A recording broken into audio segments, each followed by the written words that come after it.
সরকার প্রধানের নিরাপত্তা নিশ্চিত করতে হবে, তবে সেই নিরাপত্তা যেন জনগণের সাথে দূরত্ব তৈরি না করে।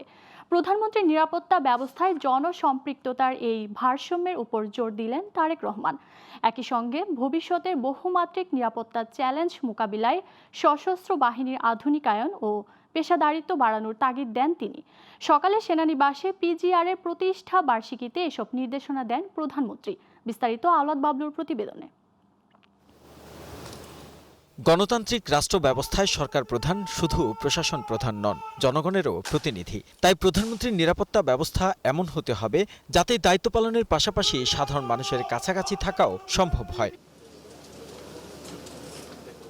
প্রেসিডেন্ট গার্ড রেজিমেন্ট পিজিআরের ৫১তম প্রতিষ্ঠা বার্ষিকীর অনুষ্ঠানে এমন বার্তাই দেন প্রধানমন্ত্রী তারেক রহমান। গণতান্ত্রিক সরকারের প্রধান হিসাবে আমি জনগণের বিশ্বাস এবং ভালোবাসার উপরে আমার আস্থা এবং নির্ভরতা বজায় রাখতে চাই।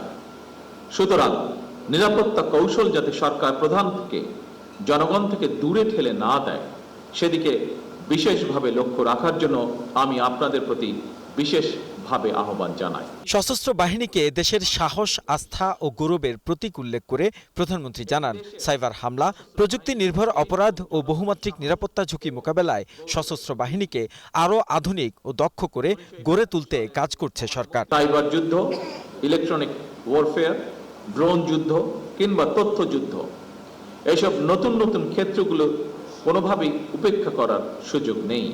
এইসব বহুমাত্রিক চ্যালেঞ্জ মোকাবেলায় শুধুমাত্র পিজিআরই নয়, প্রতিটি বাহিনীকেই আধুনিক এবং সময়োপযোগী প্রশিক্ষণের মাধ্যমে নিজেদেরকে সার্বক্ষণিক প্রস্তুত রাখা অত্যন্ত জরুরি। দেশপ্রেমে উদ্বুদ্ধ হয়ে দায়িত্ব পালন এবং পেশাদারিত্ব অটুট থাকলে স্বাধীনতা ও সার্বভৌমত্ব সবসময় সুরক্ষিত থাকবে বলেও আশা প্রকাশ করেন সরকার প্রধান তারেক রহমান।